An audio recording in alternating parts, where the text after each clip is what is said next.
뉴스에 시작합니다. 저는 동정민입니다. 여러분 추석 연휴 잘 보내셨습니까? 어느새 마지막 날입니다. 명절의 패턴이 다채로워졌습니다.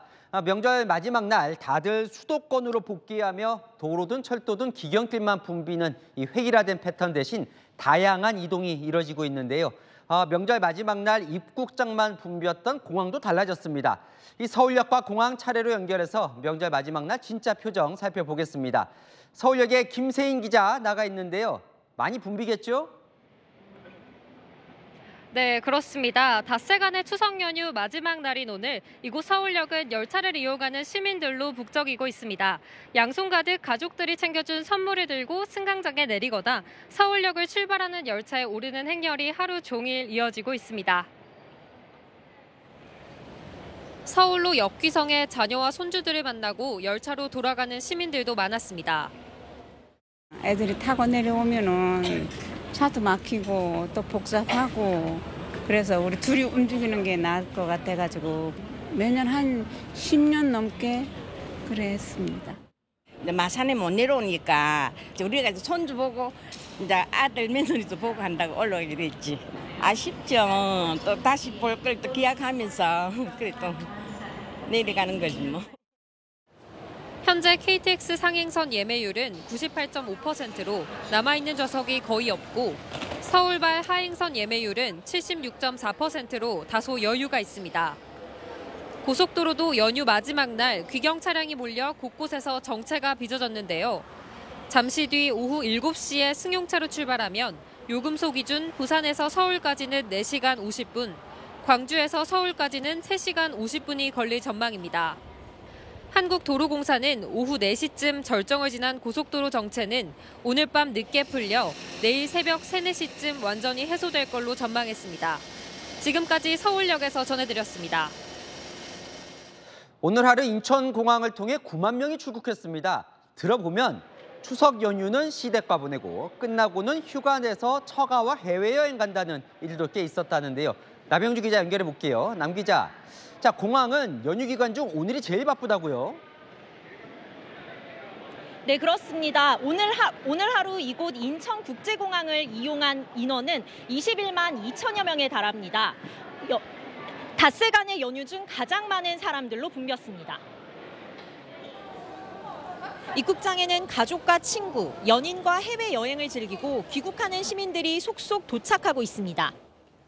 가족끼리 추석 연휴 맞아가지고 한번 추억 남기고 싶어가지고 같이 가게 됐습니다.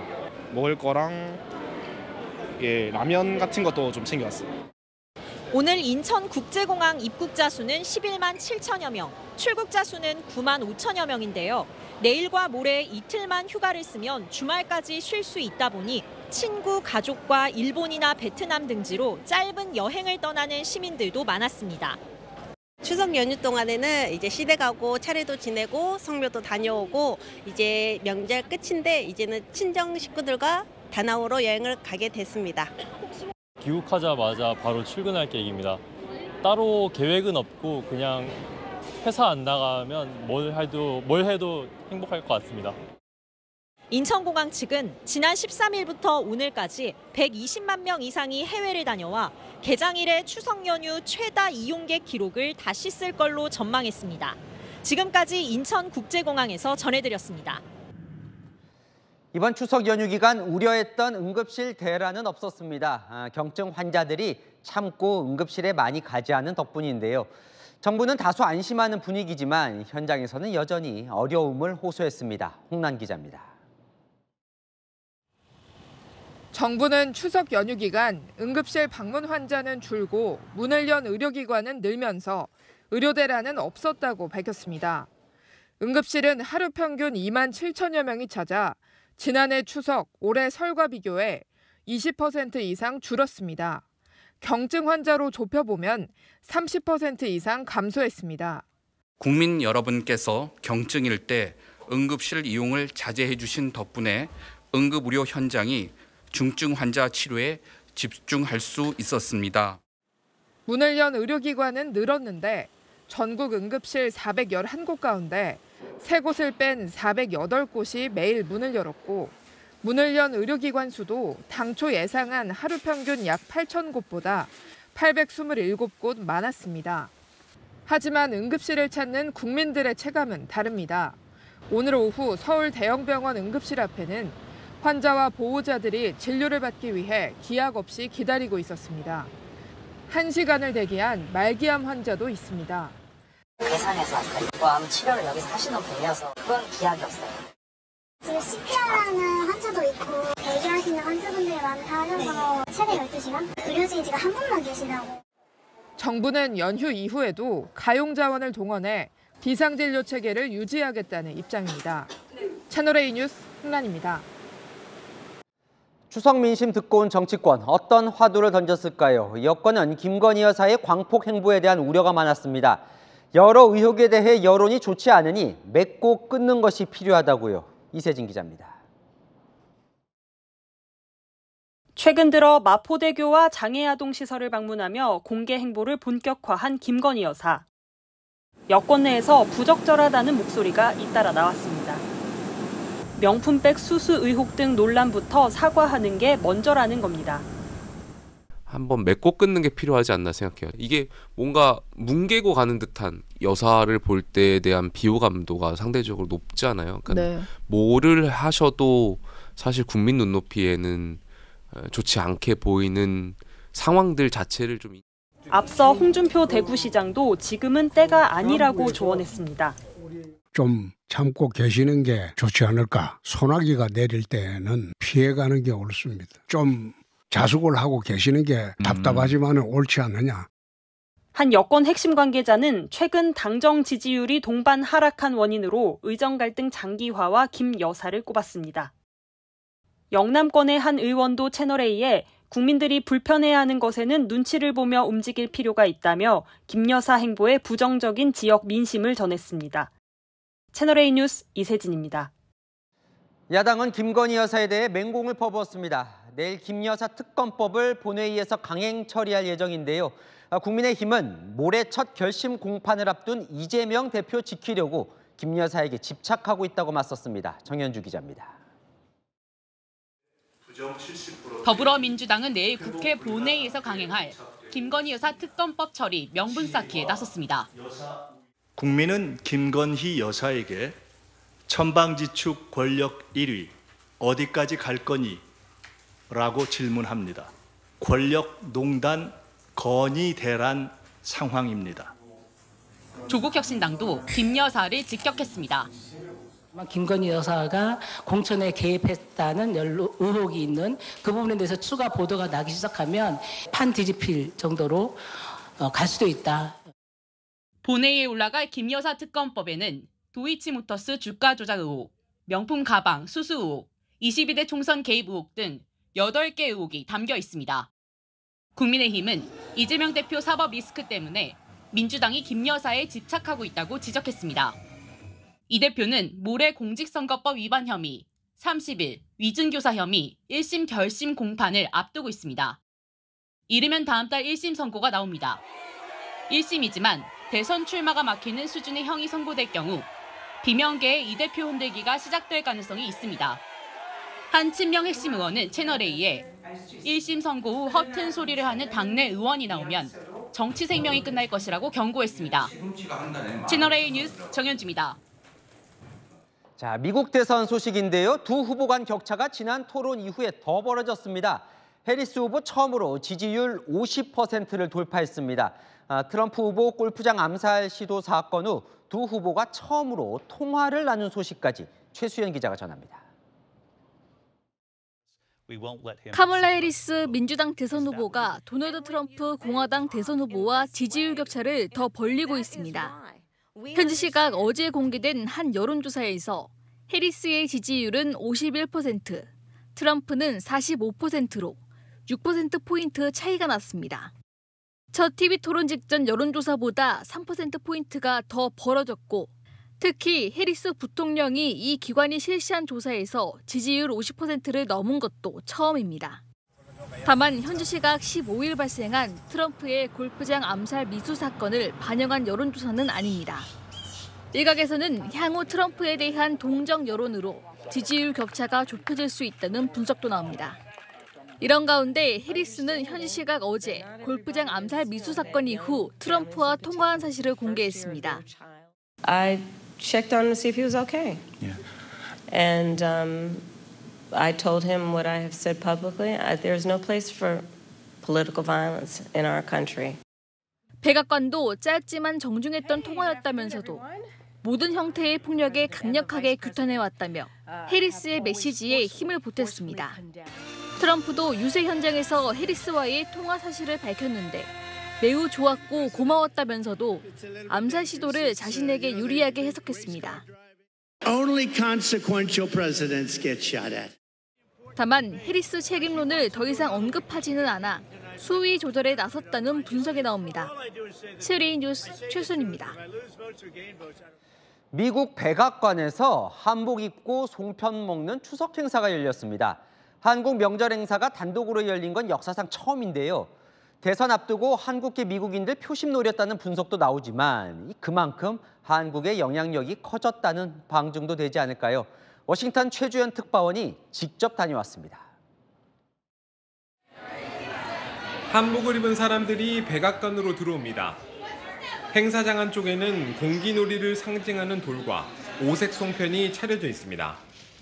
부채춤 공연과 미 육군 군악대의 아리랑 노래가 행사장 분위기를 고조시켰습니다.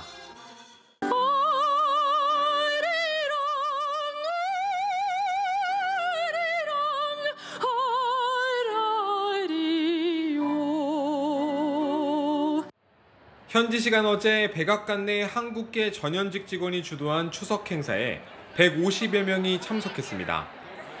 지난해 1월 아시아 국가 대상의 음력 설 행사가 열린 적은 있지만 백악관에서 한국 명절 행사가 단독으로 열린 것은 처음입니다. And I mean this with sincerity to President Biden and Vice President Harris for their core values of creating space for communities like ours, for opening the doors of the White House to all communities, including and especially the Korean American community. 조 바이든 대통령은 추석은 세계를 하나로 묶는 유대의 힘을 떠올리게 한다며 서면으로 축사까지 보냈습니다. 민주당 대선 후보인 카멀라 해리스 부통령도 한국계 미국인이 수백 년 동안 미국의 중요한 부분을 차지했다며 한국계 미국인을 치켜 세우는 축사를 공개했습니다. 캐서린 타이 미 무역대표부 대표와 줄리 터너 국무부 대북인권 특사 등 정부 인사와 앤디 김 연방 하원 의원 같은 정치인도 한자리에 모였습니다. 일각에서는 미 대선을 고려해 해리스 부통령 측이 한국계 미국인을 지지층으로 끌어안으려는 움직임을 보였다는 평가도 나옵니다. 백악관에서 처음으로 한국 전통 명절 행사가 열리면서 한국계 미국인 커뮤니티에 대한 주목도 높아지고 있습니다. 워싱턴에서 채널A 뉴스 최주연입니다. 레바논에서 영화 같은 일이 발생했습니다. 헤즈볼라가 들고 다니는 무선 호출기, 일명 삐삐 수천 대가 동시다발로 폭발했습니다. 수천 명의 인명 피해가 발생했는데요. 자, 이스라엘이 폭발물을 심어 놓고 원격으로 폭발시킨 것으로 보입니다. 송진섭 기자 보도 보시고 아는 기자 이어갑니다.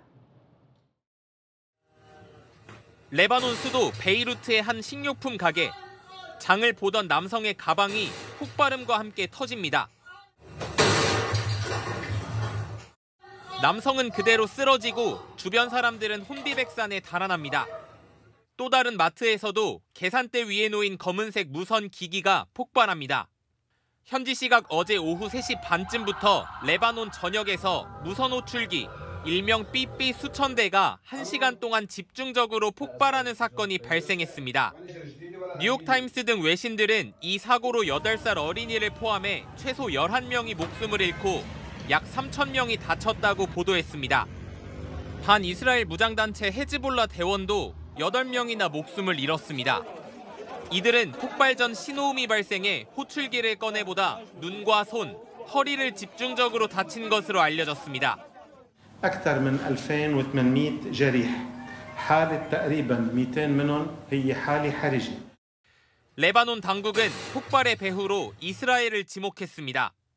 뉴욕타임스는 폭발한 무선 호출기는 대만 골드 아폴로사 제품으로 헤즈볼라가 3,000대 이상 구입한 것이라며 이스라엘이 이 기기에 소량의 폭발물과 원격 기폭 장치 등을 심었다고 보도했습니다. 헤즈볼라 구성원들은 위치 추적을 피하기 위해 구식 호출기를 쓰는 것으로 알려졌는데 이스라엘이 이를 역이용했다는 분석이 나옵니다. 해당 제조사는 자신들도 피해자라고 주장했습니다. 当然啦，我好好做生意，为什么会卷入这一次恐攻事件呢？我做了那么多年了，我不希望我说在这一件事情里面来讲的话，有一点污点。 이스라엘은 이번 사건에 대해 현재까지 입장을 밝히지 않고 있습니다. 채널A 뉴스 송진섭입니다.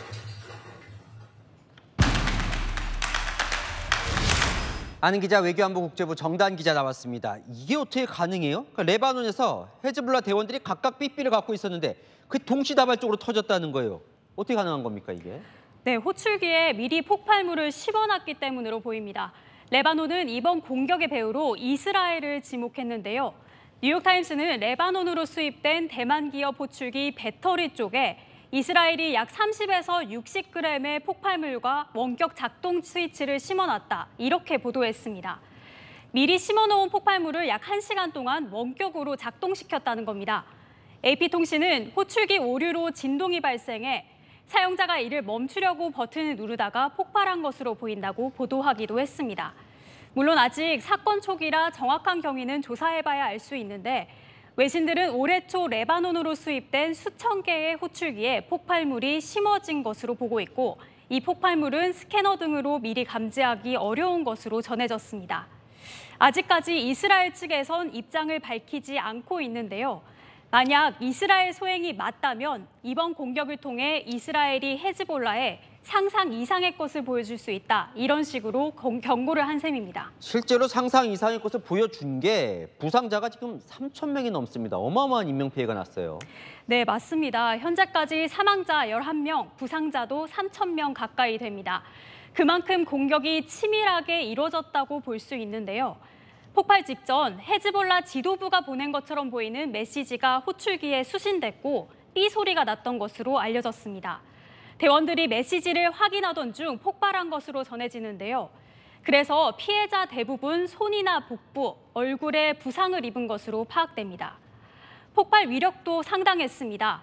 사상자의 헤즈볼라 대원뿐만 아니라 폭발 당시 주변에 있던 대원의 가족도 포함될 정도였습니다. 근데 이 무선 호출기 삐삐라는 단어를 상당히 오랜만에 듣는데 21세기에 이 헤즈볼라는 왜 이 삐삐를 쓰는 겁니까?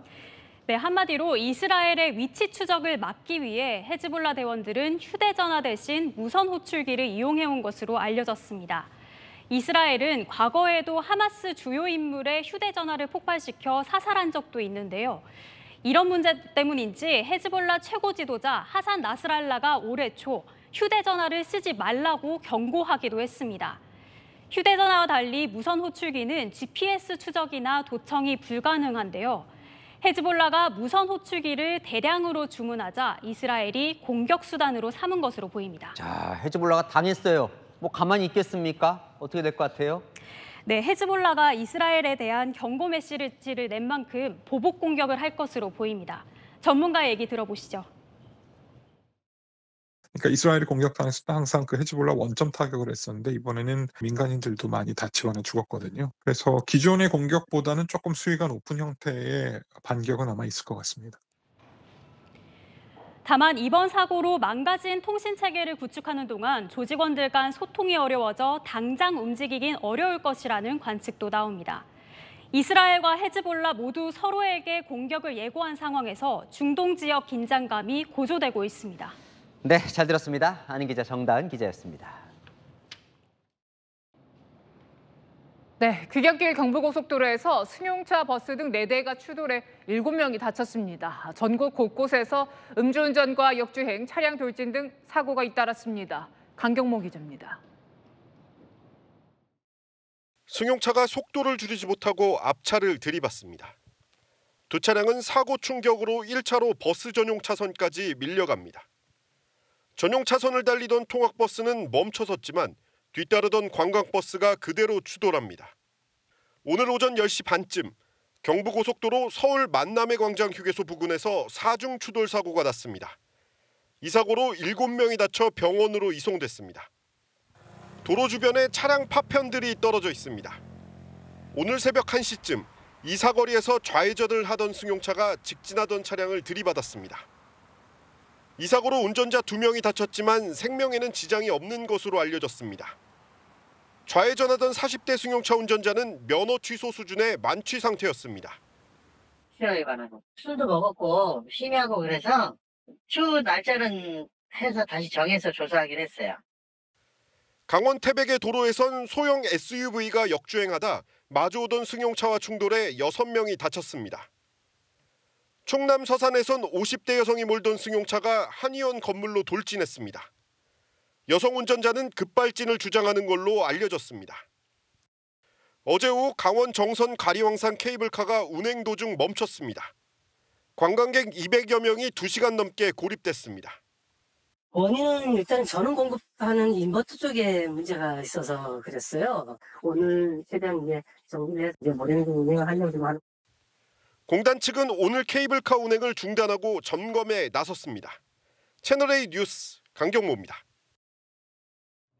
네, 느린 보기경길 조금이라도 줄일 수 있다면 좋겠죠. 그래서 내비게이션 안내를 따랐는데 반대로 길에서 몇 시간씩 붙들리는 일이 벌어졌습니다. 어떤 사연인지 강보인 기자가 취재했습니다.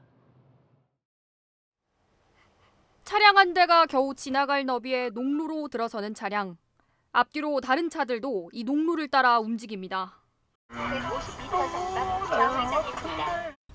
그런데 이 차들은 얼마 못 가 발이 묶였습니다.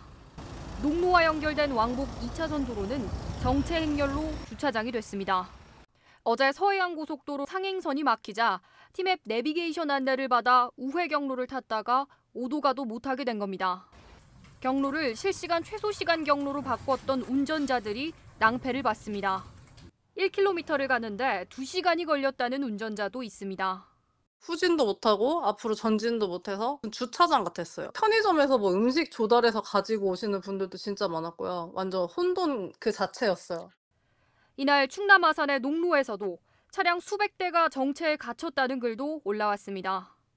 티맵 측은 평소 사용량이 적은 이면 도로로 우회 경로를 안내한 것은 맞다며 한꺼번에 운전자가 몰려 발생한 상황 같다고 설명했습니다.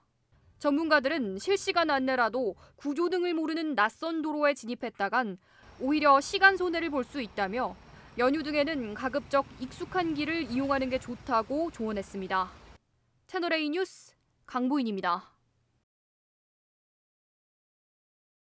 이웃집 70대 남성을 살해한 80대 남성이 긴급 체포됐습니다. 둘은 평소 의지하던 사이였다는데 다투다가 홧김에 흉기를 휘둘렀습니다. 조현진 기자입니다. 아파트 복도에 폴리스 라인이 쳐져 있습니다. 나란히 붙어있는 1, 2호 두 집의 현관문은 굳게 닫혔습니다. 어제 낮 12시쯤 1호에 사는 80대 남성이 이웃인 2호 70대 남성을 찾아가 흉기로 여러 차례 찔러 살해했습니다. 80대 남성은 범행 후 112에 직접 전화를 걸어 사람을 죽였다며 자수했습니다. 현장으로 출동한 경찰은 80대 남성을 긴급 체포했습니다. 홀로 거주하던 두 남성은 평소 서로 의지하며 챙겨주던 사이였던 것으로 전해졌습니다. 우리가 같이로 사는 사이야. 서로 위해주고 서로 아껴주고.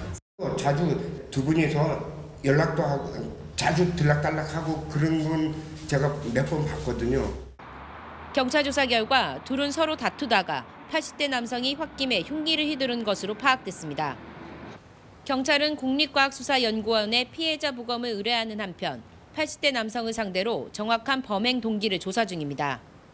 채널A 뉴스 조현진입니다. 가을 폭염이 기승입니다. 서울에는 역대 가장 늦은 폭염 경보가 발령됐습니다. 너무 더운 탓에 프로야구 경기 시간까지 변경됐는데요. 언제쯤 이 더위가 한풀 꺾일까요? 홍진우 기자입니다. 체감기온 36도가 넘는 폭염에도 야구 팬들은 경기장을 찾았습니다. 양산, 시원한 얼음물 등으로 만반의 준비를 했습니다.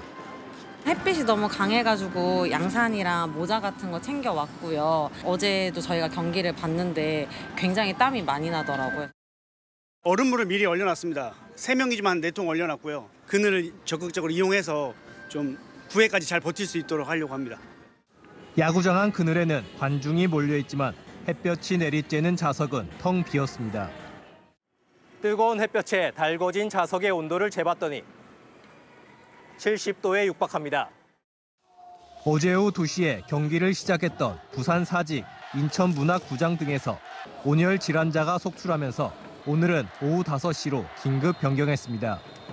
유례없는 늦폭염이 이어진 가운데 오늘은 강원을 제외한 전국 대부분 지역에 폭염특보가 내려졌습니다. 서울 낮 기온은 33도 넘게 치솟아 역대 가장 늦은 폭염 경보가 발령됐습니다. 지난 10일 사상 첫 9월 폭염 경보가 내려진 이후 두 번째입니다. 밤새 최저 기온도 26.5도를 나타내며 추석 당일 첫 열대야도 기록했습니다. 양산 37.2도, 김해 36.9도 등 전국 곳곳에서는 기상 관측 이래 9월 중 가장 높은 기온을 경신했습니다. 폭염의 기세는 모레 전국에 비가 내리면서 한풀 꺾일 것으로 예보됐습니다. 다만 기상청은 이달 하순까지는 평년 기온을 웃도는 더위가 이어질 수 있다고 내다봤습니다. 채널A 뉴스 홍진우입니다. 폭염이 정신 건강까지 해칠 수 있다는 연구 결과가 나왔습니다. 연평균 기온이 1도 올라가면 우울 증상 발생 가능성이 13% 높아진다는 겁니다. 더위와 정신 건강의 관계, 김민환 기자가 전합니다. 부채질을 하고 선풍기를 틀어도 푹푹 찌는 더위는 피할 수 없습니다. 추석 연휴에도 이어진 폭염은 모두에게 스트레스입니다. 추석에 이렇게 더웠던 적은 제 평생에는 한 번도 없었던 것 같아요. 70평생 처음 있는 일 같아요. 죽지 못해 살았던 것 같아요. 너무 힘들어서 짜증나고 힘들고 밖에 나가서 막 웃고 걸어다니기보다는 짜증나는 상태가 더 많은 것 같아요. 올 여름 전국 평균 기온은 25.6도로 평년보다 2도 가까이 높습니다. 올해 온열 질환자가 3,600명을 넘은 가운데 폭염이 신체 건강을 넘어 정신 건강까지 위협할 수 있다는 연구 결과가 나왔습니다. 국내 연구진이 발표한 논문에 따르면 연평균 기온이 1도 올라갈 때마다 우울 증상 발생 가능성이 13% 더 높아졌습니다. 높은 온도가 보통 사람에게 집중을 힘들게 하고 스트레스를 더 키워지게 됩니다. 평소보다 짜증이나 우울함을 더 느끼게 되고 보건복지부는 폭염과 한파 같은 기후위기가 정신 건강에 미치는 영향을 분석해 앞으로 정부 정책에 관련 내용을 반영할 방침입니다. 채널A 뉴스 김민환입니다. 식당뿐만 아니라 배달 음식에도 원산지를 표시해야 한다는 사실 알고 계십니까? 없으면 불법인데 없는 경우가 허다합니다. 최근 5년 사이 원산지를 표시하지 않거나 속이는 업체가 7배나 늘었습니다. 홍지은 기자입니다. 배달 용기에 원산지를 표시해야 된다는데 아셨나요? 아니요, 모르고 있었습니다. 제가 보지도 않았고요. 제가 직접 배달 앱으로 주문을 해보겠습니다. 자, 이렇게 4가지 음식의 원산지를 살펴봤는데요. 이렇게 두 곳은 포장 용기와 영수증엔 원산지가 적혀 있지 않았고요. 이렇게 다른 두 곳은 포장 용기에만 적혀 있었습니다. 2020년도부터 배달 음식도 원산지 표시가 의무화됐습니다. 포장지에 표시해야 하고 어렵다면 영수증에 적어야 합니다. 하지만 지난 5년간 원산지 의무 표기를 위반한 업소는 약 3,000곳에 달합니다. 5년 사이 7배 넘게 급증했습니다. 태국산 치킨 텐더를 국내산으로 둔갑하거나 중국산 배추김치를 제공하면서 원산지를 명시하지 않은 곳도 있었습니다. 원산지 표기가 없는 업체에 연락해보니 포장재나 영수증에 적는지 몰랐다고 답했습니다. 현실적인 부담을 털어놓는 자영업자도 있습니다. 돈이지 다. 그걸 맞춰서 국내산으로 기재하는 상황이 좀 있어요. 적극적인 홍보와 철저한 관리가 병행해야 한다는 지적입니다. 관리 감독을 더욱 철저히 해서 국민들께서 안심하고 드실 수 있도록 해야 합니다. 배달 음식 원산지 표기를 거짓으로 할 경우 7년 이하의 징역 또는 1억 원 이하의 벌금 처벌을 받습니다. 채널A 뉴스 홍지은입니다. 연휴 마지막 날 도심 곳곳은 쓰레기로 몸살을 앓았습니다. 먹다 마신 음료병이며 담배꽁초까지 쌓였는데요. 송정현 기자가 현장 취재했습니다. 서울 홍익대 근처 골목. 건물 옆 움푹 파인 곳에 쓰레기가 가득합니다. 먹다 버린 탕후루 꽂히며 선물용 종이 상자, 각종 음료수병이 뒤섞여 있습니다. 손을 지르죠. 찢어서 캔만 가져간 거야. 묶어놔야 되는데 안 묶고 그러면 또 펼쳐져 버려 이렇게. 시민들로 붐비는 광화문 거리는 어떨까? 자전거 보관대 바로 옆입니다. 종량제 봉투 위에는 이렇게 담배꽁초가 아무렇게나 버려져 있고 바로 근처에는 음료가 담긴 플라스틱 컵과 또 재활용이 안 된 커피 캔이 놓여져 있습니다. 금연구역 표지판이 무색하게 담배꽁초가 담긴 종이컵이 즐비합니다. 취재진이 다가가자 흡연자들이 자리를 뜹니다. 여기 찾으신 이유가 있어요? 저기 담배꽁초통이 있긴 한데 이거 혹시 금연구역 팻말 보셨어요? 관광객이 많은 명동거리에서 쓰레기가 쌓여가는 과정을 관찰해봤습니다. 누군가 플라스틱 컵을 버려놓은 장소에 약 10분 만에 시민 3명이 쓰레기를 버리고 갔습니다. 앞서 버려진 쓰레기가 다른 시민들의 쓰레기 투기 부담을 줄여주는 겁니다. 구청 등이 연휴에도 인력을 투입해 수시로 쓰레기를 치운다지만 버리는 속도를 따라가기는 쉽지 않습니다. 구청 관계자는 수시 수거 외에도 민원이 발생하면 즉시 인력을 투입한다고 밝혔습니다. 연휴 마지막 날 거리 곳곳에는 버려진 양심이 쌓였습니다. 채널A 뉴스 송정현입니다. 우리는 폭염에 시달리지만 중국은 75년 만에 가장 강력한 태풍 이 버빙카의 피해가 속출했습니다. 설상가상 다음 태풍도 중국을 향하고 있습니다. 강태현 기자입니다. 건물 외벽이 강풍에 뜯겨 나갑니다. 행인들은 돌풍에 휩쓸리지 않기 위해 나무를 끌어안고 버팁니다. 한 남성은 낙하물에 맞아 바닥에 나동그라졌습니다. 지난 16일 13호 태풍 버빙카가 중국 상하이를 강타했습니다. 지난 1949년 이후 75년 만에 가장 강력한 태풍입니다. 최대 초속 42m, 시속 150km에 달하는 강풍에 더해 사흘간 약 300mm의 폭우를 쏟아내면서 피해가 속출했습니다. 2명이 감전을 당해 목숨을 잃었고 나무 1만여 그루가 뽑혔습니다. 항공편과 철도 같은 교통수단이 모두 끊겼고 40만 명이 넘는 인근 주민들이 긴급 대피했습니다. 내일 아침까지 시간당 최대 20에서 50mm의 비가 내릴 것으로 예상돼 일부 지역은 긴급 휴교에 들어갔습니다. 내륙으로 이동하며 현재는 세력이 다소 약해졌지만 안후이와 장수, 허난성 등 중부 지역에 여전히 많은 비를 뿌리고 있습니다. 더 큰 문제는 또 다른 태풍이 접근하고 있다는 겁니다. 내일 오후 14호 태풍 풀라산이 중국 동부 해안에 상륙할 예정입니다. 在浙江，根据台风普拉桑的运动态势及走向，浙江海事局昨天下午6点启动3级防台应急响应。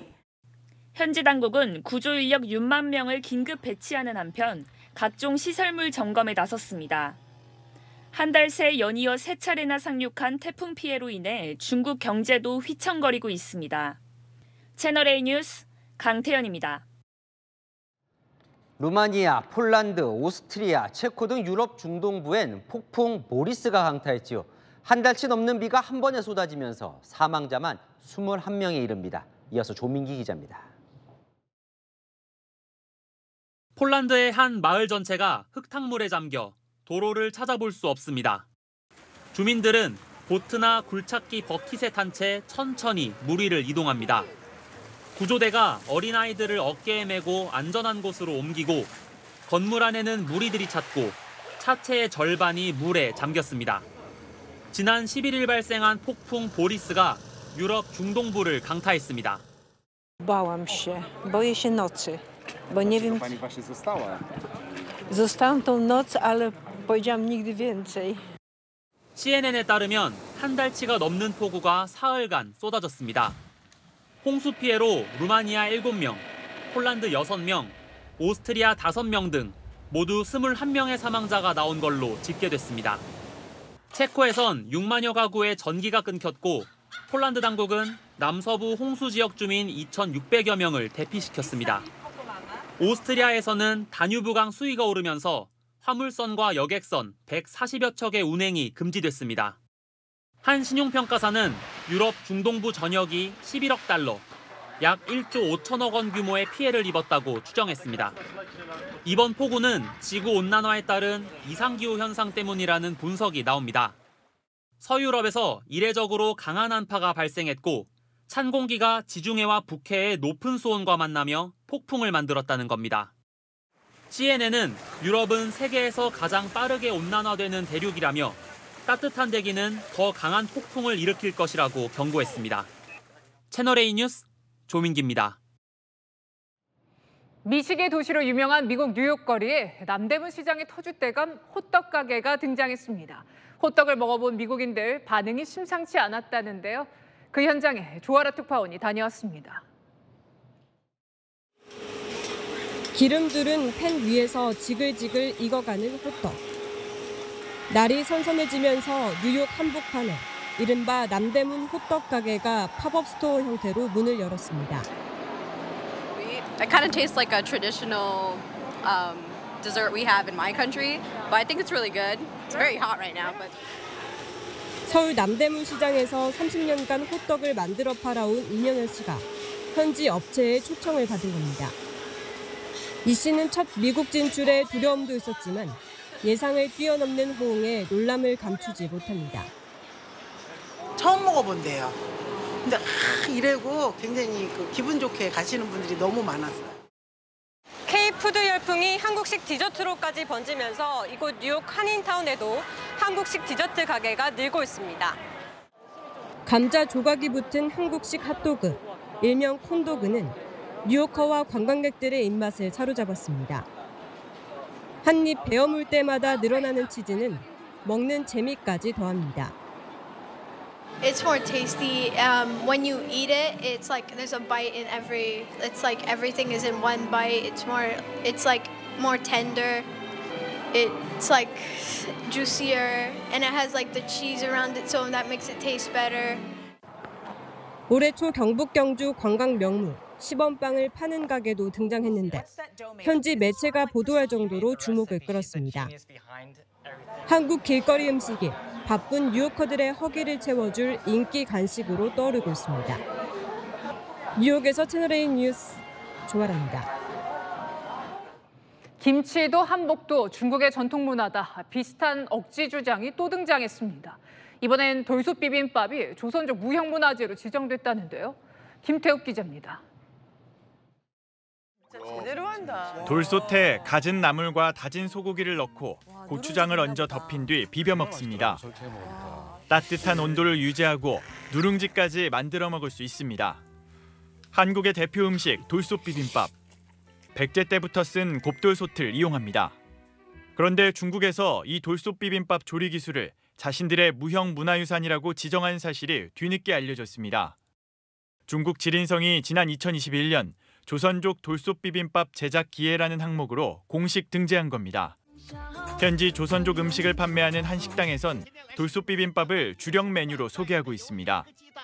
전문가들은 중국이 조선족을 비롯한 소수민족을 하나의 중화민족으로 결속하려는 정책 방향의 결과라고 지적합니다. 하지만 돌솥 비빔밥은 우리의 국가 무형유산으로는 등재돼 있지 않습니다. 전주 비빔밥이 2008년 전북의 무형유산으로 지정돼 있을 뿐입니다. 국가유산청은 조선족의 무형유산에 대한 등재 추진 여부는 중국 정부의 판단 사항이라며 다만 유네스코 인류 무형유산으로 신청할 경우 우리 민족의 유래성과 역사성에 대한 정확한 이해가 이루어졌는지 검토한 후 대응하겠다고 밝혔습니다. 채널A 뉴스 김태욱입니다. 일본이 사도광산을 세계유산에 등재하면서 했던 약속 제대로 지키지 않고 있다는 소식 얼마 전에 전해드렸습니다. 매년 열겠다는 노동자 추도식 감감무소식이었는데요. 사도시가 10월에서 11월 사이 추도식을 열 수 있다는 입장을 밝혔습니다. 도쿄 김민지 특파원의 단독 보도입니다. 일제강점기 강제노역의 현장인 일본 사도광산. 조선인을 포함한 노동자 추도식에 대해 담당 지자체인 니가타현 사도시 측이 10월이나 11월쯤 계획하고 있다고 밝혔습니다. 秋頃10月11月頃からになるのではないかと、佐渡の金山におけるすべての労働者のための追悼行事というふうになっておりますので、どこまで含めるかというのは今後。 일본 정부는 세계유산 등재에 합의해준 한국의 후속 조치로 추도식을 열겠다고 약속했지만 아직 개최되지 않고 있습니다. 이런 가운데 해당 지자체가 구체적 시기와 논의 과정을 밝힌 건 이번이 처음입니다. 今大きな枠組みの中でいろんな議論をしておりますので 그러나 사도광산 내 조선인 강제 노역을 알리는 설명 자료가 부족하다는 지적에는 지자체의 권한이 아니라며 소극적인 반응을 보였습니다. 国際社会はそれは強制連行だねとか強制労働だねというときに私たちは地元で説明するのにそれ一切使わないと。これは外交の問題でございます。自治体の方でですね、変える力、権限もないというふうに思っておりますので、いずれにしろ国検討協議をしながらですね。 사도섬을 방문한 박철희 주일 한국대사도 니가타현 지사와 사도시장을 만나 추도식이 조속히 개최되길 당부했습니다. 도쿄에서 채널A 뉴스 김민지입니다. 재건축이 빨라질 거라는 기대감 때문이죠. 인기가 시들하던 오래된 구축 아파트 거래가 다시 늘고 있습니다. 정부는 더 강한 규제를 내놓겠다는데 부동산 시장 흐름은 어떻게 될까요? 배정현 기자입니다. 1991년 준공된 서울 마포구의 대단지 아파트입니다. 33년이 넘은 구축인데 최근 거래량이 눈에 띄게 늘었습니다. 해당 아파트는 전용 면적 68제곱미터 기준 거래량이 올해 1분기와 2분기 모두 2건에 그쳤습니다. 하지만 지난 7월부터 지금까지는 7건이 거래돼 3배 이상 늘었습니다. 마포뿐 아니라 서울에서 재건축이 가능한 30년 초과 아파트 거래 비중이 올 3분기 들어 20%를 넘어섰습니다. 급등했던 공사비가 진정세를 보이고 정부가 8.8 부동산 대책에서 재건축 사업 지원에 나선 것이 영향을 줬다는 분석입니다. 재건축, 재개발, 재정비 사업을 좀 활성화하고 세초안 같은 것들이 대폭 완화되거나 폐지될 것이다. 그런 기대감이 구축 아파트로까지 매수 열기가 좀 이어지고 있다. 주민들도 재건축에 대한 기대감이 높습니다. 작아고 살고 있는 입주민 입장에서는 좀 더 선호되는 유리한 대책이 아닌가. 빨리 앞당겨지면 좋죠, 당연히. 서울시도 강북권 대개조 프로젝트를 추진 중이어서 재건축 사업이 탄력을 받을지 주목됩니다. 채널A 뉴스 배정현입니다. 서울 아파트 거래의 큰 손으로 40대가 떠오르고 있습니다. 특히 이들은 빚을 내서 집 사는 걸 주저하지 않습니다. 그러다 보니 빚이 연소득의 2.5배에 달합니다. 유찬 기자입니다. 서울에서 아파트를 매수한 이들을 연령별로 나눠보니 40대가 30대를 제치고 큰 손으로 떠올랐습니다. 특히 고가 신축 아파트가 많은 지역일수록 40대 비중이 두드러졌습니다. 서울 강남 3구와 마포 등에서 40대 매수 비중이 서울 평균보다 높았습니다. 학교 때문에 와서 40대가 제일 많고요. 10명 중에 한 6명 정도? 그 정도 됩니다. 그 과정에서 40대는 거액의 빚을 내는 것도 주저하지 않습니다. 특히 다른 지역에서 강남으로 진입할 때 기존 집을 판 돈에 대출을 더하는 경우가 많습니다. 여기서 강남 가시는 분들 보면요. 매매가 뭐 30억, 32억 되시는 분도 거의 반 대출 받으시고요. 40대는 올 상반기 4대 시중은행에서만 주택담보대출을 1년 전보다 8조 원 더 받아갔습니다. 그러다 보니 40대의 대출 잔액은 연간 가계소득의 2.5배에 달합니다. 전 나이대 중 가장 높습니다. 연간 근로소득의 30%가량은 대출 원리금을 갚는 데 쓰고 있습니다. 가계부채를 잡으려는 당국의 추가 규제가 예고됐습니다. 하지만 자금 동원력을 동반한 40대가 매수 행렬에 동참하는 양상이라 집값이 잡힐지는 미지수입니다. 채널A 뉴스 유찬입니다. 명절 전후는 늘 결혼식 비수기였는데 최근에는 일부러 이때 결혼 날짜 잡는 예비 부부들이 늘고 있습니다. 결국 비용 때문인데요. 예식비 한 푼이라도 아끼려는 예비 부부들을 김정근 기자가 취재했습니다. 예비 부부들이 즐겨 찾는 인터넷 카페입니다. 추석 연휴 직후인 이번 주말 결혼한다는 글이 여러 보입니다. 그 다음 주랑 이번 주랑 견적차가 있다 보니 뭐 한 주 더 땡겨서 이제 하시는 거죠.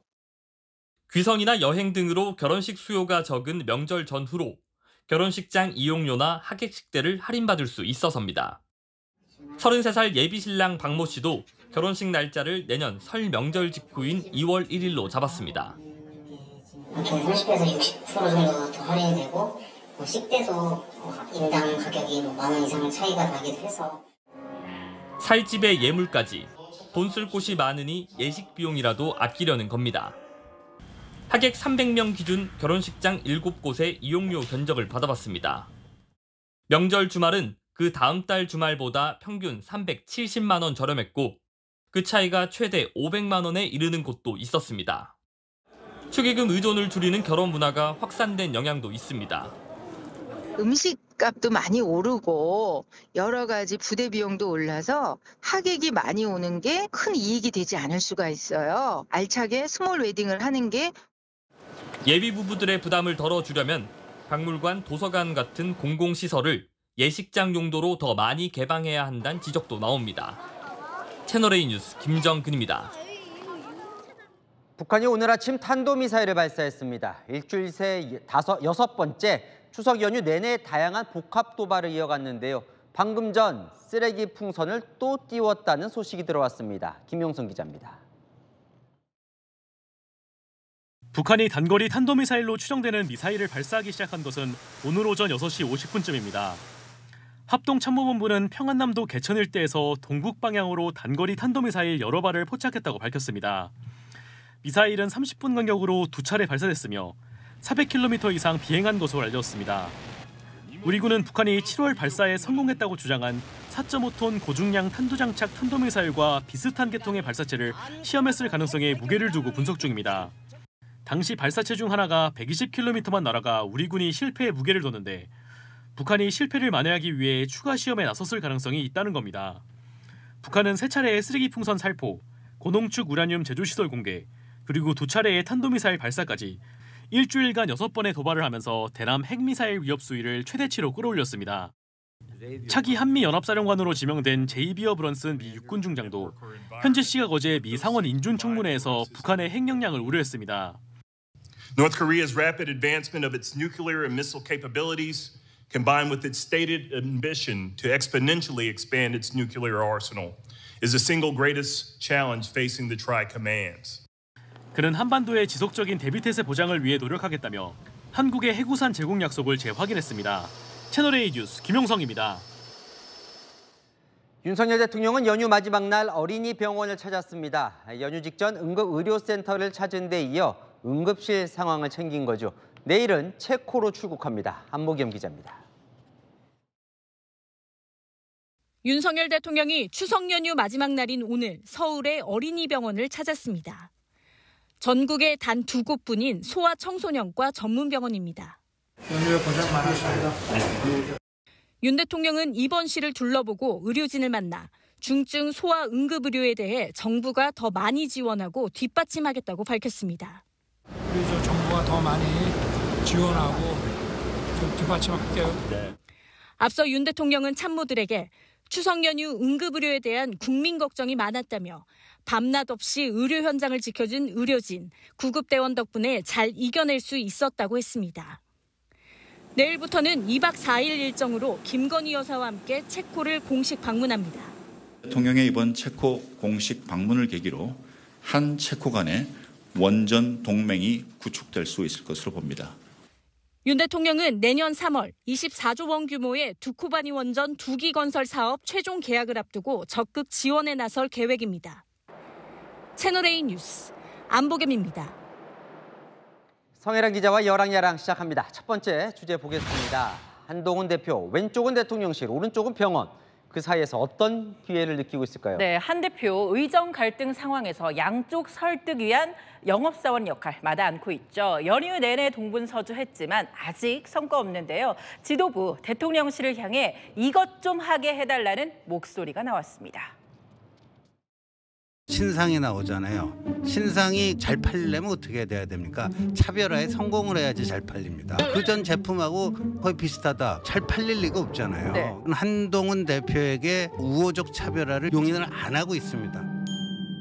자, 우호적으로 할 테니 차별화 좀 하게 해달라. 뭔가 답답한 것 같은데 용사는 용인할 생각이 있어 보입니까? 글쎄요, 별로 없어 보이죠. 손님들 헷갈리게 왜 자꾸 대통령과 다른 목소리 내냐고 합니다. 의료 상황에 대한 인식부터 다릅니다. 걱정하시는 것처럼 의료 붕괴를 걱정해야 하는 상황은 결코 아닙니다. 붕괴 같은 상황? 그건 감수할 수 있는 위험이 아니거든요. 불안감을 많은 분들이 느끼고 계시는 것 자체가 이미 상황은 벌어진 겁니다. 근데 한 대표, 사실 의료계 쪽 영업도 아직 성과가 없어요. 네, 맞습니다. 그제도, 어제도, 오늘도 비공개로 만나고 있지만 아직 여야의정협의체에 참여하겠다는 의료계는 없습니다. 비공식 채널을 통해서 박단 비대위원장과 줄곧 소통해 오고 있고 정말 읍소 수준의 이야기를 전달하고 있는 것으로 알고 있습니다. 하지만 박단 전공의협 비대위원장 한 대표와 한 번의 만남 말고 소통한 적 없다고 반박했습니다. 사실 의료계 중에도 전공의가 제일 중요한데 그럼 연락을 안 했다는 거예요? 여당에선 의사 출신 인사를 통해서 연락했지만 답변을 못 받았다는데요. 사직 전공의가 뿔뿔이 흩어져 있어서 개별적으로 설득하는 데 어려움을 겪고 있다고 합니다. 자, 이 영업사원 결국 비애만 느끼고 끝나는 겁니까? 네, 한 대표, 이 정부를 향해선 2025년 증원 문제도 열어두자. 의료계엔 일단 협의체에 들어와라. 설득 중이죠.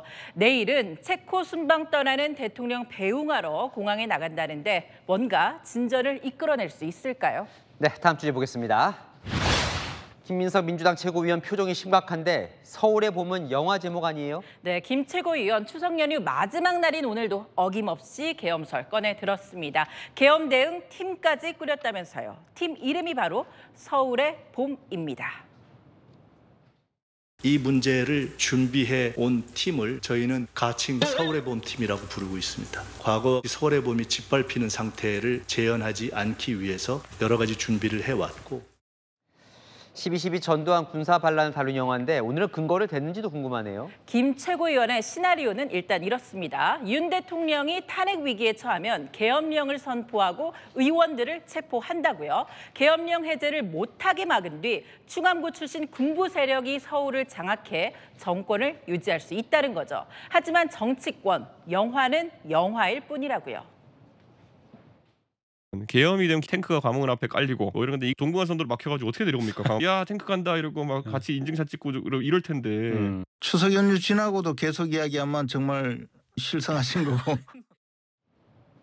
김 최고위원 오늘도 계엄설의 구체적인 근거는 되지 않았습니다. 여당은 저 계엄 얘기하는 게 자꾸 얘기하는 게 연막 작전이다. 탄핵을 띄우려고 이런 얘기 하던데 오늘도 꺼냈다면서요? 네, 오늘도 한 세트처럼 탄핵을 암시하는 발언도 나왔습니다. 현재는 국민의 분노가 임계점에 달해 심리적 정권 교체가 시작된 초입 국면입니다. 계엄, 탄핵의 무한반복은 민심의 길과 반대로 내달리는 것임을 경고합니다. 계엄에 대응해 서울의 봄팀까지 꾸린 민주당. 추석 이후엔 민생의 봄팀도 꾸리면 어떨까요? 네, 좋은 아이디어네요. 지금까지 여랑야랑이었습니다.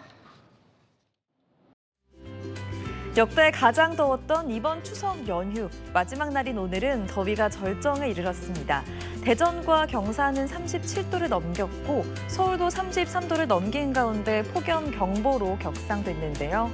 내일도 서울의 최고 기온 33도로 오늘만큼 덥겠습니다. 다만 모레부터는 전국에 비가 내리며 30도 밑으로 떨어집니다. 내일 전국 곳곳에 소나기가 오락가락하겠습니다. 많게는 60mm가 내리겠고요. 제주와 전남 해안은 내일부터 비가 시작됩니다. 한편 제주 해안과 남해안에는 강풍이 불며 높은 너울이 밀려들겠습니다. 내일도 대부분 열대야가 머물겠습니다. 최저 기온이 서울 26도, 부산 27도 등 평년보다 9도 높겠고요. 최고 기온도 서울과 부산 33도, 대구 35도, 청주는 36도로 평년보다 7도 높겠습니다. 모레 시작되는 비는 주말까지 이어질 전망입니다. 날씨였습니다. 연휴 기간 의료 공백, 걱정했던 것보다는 크지 않았습니다. 정부는 비상체제라며 문을 열도록 병원을 독려했고 국민들도 참고 응급실을 덜 찾았습니다. 문제는 추석이 끝나도 병원 뺑뺑이 걱정 달라질 게 별로 없다는 거죠. 이 사태를 끊을 해법 없이 또 일상은 시작됩니다. 마침표 찍겠습니다. 끝없는 비상, 뉴스에 마칩니다. 감사합니다.